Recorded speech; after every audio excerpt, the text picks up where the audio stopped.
After you're done creating a presentation, you might want to open it in other computers. But perhaps your presentation is not compatible with the software included in them. For this reason, having a PDF version is useful.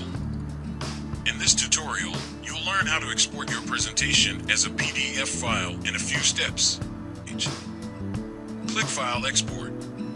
Select Create PDF XPS option. Select Mode for minimum size or standard.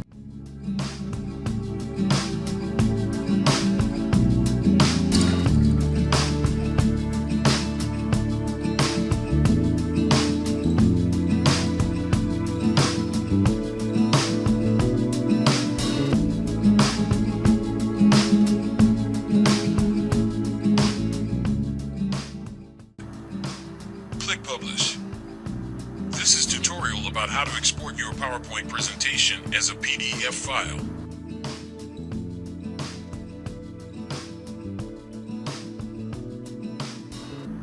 Thanks for watching.